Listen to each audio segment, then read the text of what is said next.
I've been preaching all these years. And I found out one night, telling my wife, sitting on the edge of the bed, reading Jeremiah 23. And I told my wife, as I read, I said, William, the worst thing a man can say is that God called him to preach. Why? Because the requirement of being a minister of the gospel of Jesus Christ is far so greater that we'll never be able to reach it. That's why Paul said, I press toward the mark of the high calling of Jesus Christ. I press toward that mark. I seek it with all my heart, my soul, my mind, my body. Let me tell you something. We have to study to show ourselves approval. Under God, a work, and need not be ashamed to rightly divide the word of truth. Let me tell you something. We're living so close to Christ is coming for the church. Today we're seeing not just the Bible read, but we're seeing the Bible walking before our day. If you've been studying and listening, you can see it with a plain eye. Just this past month, Donald Trump moved the American embassy from Tel Aviv to Jerusalem. Now, Israel has moved their capital from Tel Aviv to Israel. Now, you read it for yourself, it's in the Bible. Ezekiel 37 talks about dry bones. These dry bones, of course, can these bones live again? Lord, thou knowest. Prophesy to these bones. May 14, 1940, that prophecy also took place when Marshall Allen laid his hand on the wailing wall, so we hear we'll never leave, and they've been there ever since. Now, this past month, on May 14, 2014, on the day that Israel had been home 70 years, God is getting ready to do something. There's a warning. I look at the world today. Earthquakes, volcanoes, storms, rain, wind, disease, pestilence, all these things. And the gospel is being hid, diluted. Because they got up in Jude and said, these men crept in unaware. We have today many, many false prophets. And I say to us all, we are going to die one day and we will meet the judgment of God. I told a preacher yesterday, I hadn't done it yet. And I asked myself, what did it mean when he said the judgment will begin at the house of God? I said, I haven't got into it yet. But what did he mean the judgment is going to begin at the house of God? When Christ has saved us, and the only judgment we're going to receive is the works that we do. Christ died for us. He washed all our sins away. But there's something happening today. And we're sitting here thinking we know something, don't know nothing. And I'm going to say this here to all of us. When you get all by yourself, you look around, one day you're going to be absent like I'm going to be absent. And the question is, when you're a born of this world and step over to eternity, you can't come back and fix it. We have walked in such a manner in this day and time that I see that now the church itself is doing the same thing that Israel did. Now, when I say church, I'm not talking about the church that Jesus said, Matthew, sit upon this rock, I'll be on the church. I'm talking about this fantasy. That when our churches, the churches embrace sin and don't see nothing wrong, there's something wrong. When you have an ecumenical movement moving right now, and now we have a man that dressed in white, goes to sleep, wake up like he got to drink water. They're giving him homage. They're praising him as though he's God. Let me tell you, the Bible plainly says there is no other name given among men whereby we might be saved. And that name is Jesus Christ. Amen.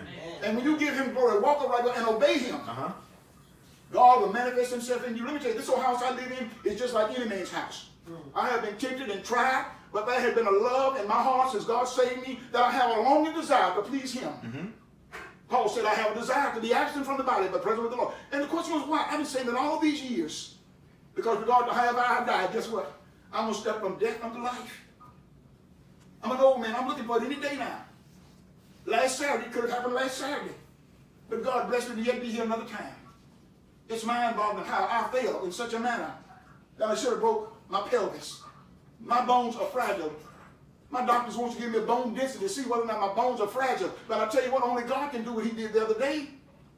Losing blood is our loss. Only God can sustain it. And then I looked at the monitor reading, everything was normal. How can things be normal when life is flowing from your body? What is God telling me? What did he say? I have to give him glory. I have to praise his name. Can't nobody tell me that God ain't real. Let me tell you something. It's not just for me. I don't get no glory out of this. All I get out of this is thanksgiving. Praising him for his goodness and mercy. And I will say this to you. Unless we walk upright before him, you read the book of Galatians, 1st and 2nd chapter. Let me tell you something. He's not coming for just any church. He's coming for a church without spot, without blemish, holy and righteous. He said also, Scripture, that we in the world but not of the world. We today need to walk upright and give God the glory through Jesus Christ. Amen.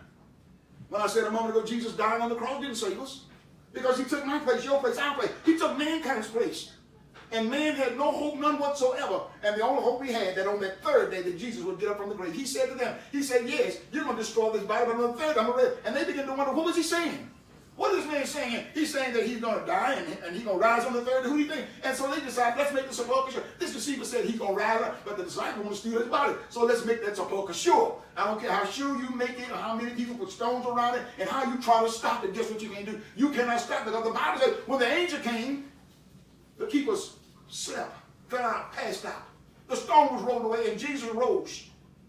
I got someone to give the church today that talks about, as Paul said, I want to know him. I long to know him. And I think of the last week. I think of what I went through. But I learned something of him that is so glorious and so wonderful that I'm not worthy even to speak it from my mouth. When I saw that I was dying, or whatever was going on, I didn't know. But I had a peace about me that I never gave it a thought.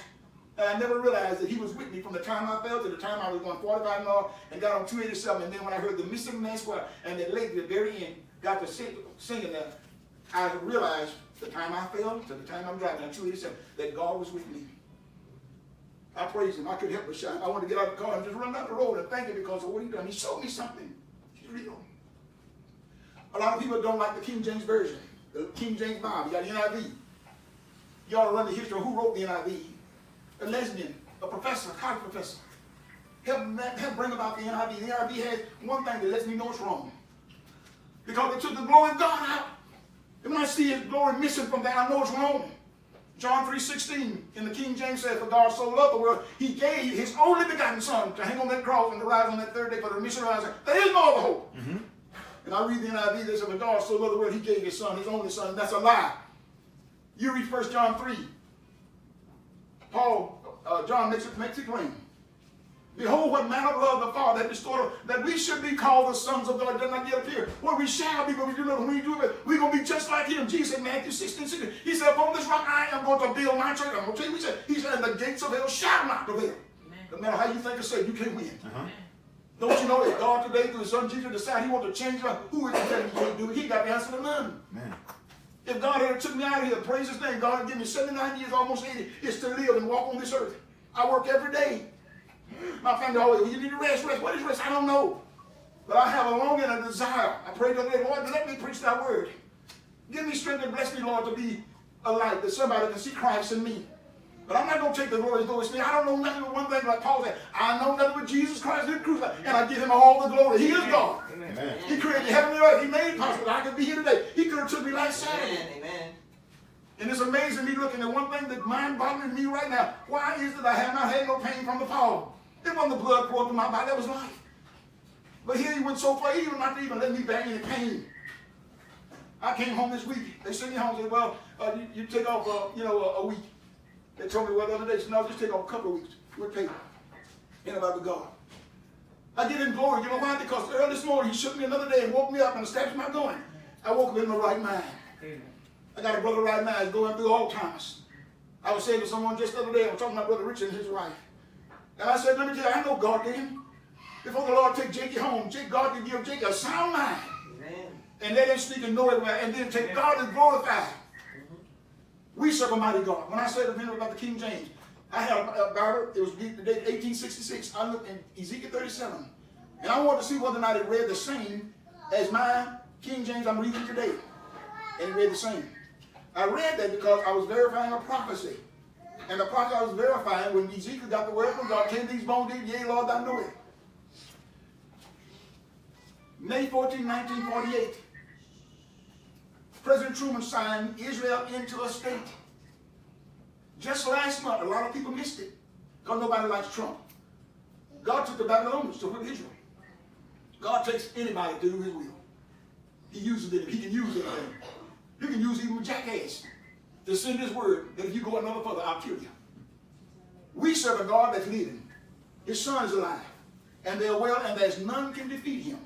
We have I'm going to use this word, and I say it in this manner. We have a bunch of foolish people today that believe that they can wipe Israel off the face of the earth. Let me tell you something. You read Daniel 12. Have you heard or read Daniel 12 and 1 and 2, where it says Michael? Now, some of y'all might have heard Michael is an army. He is well experienced in war.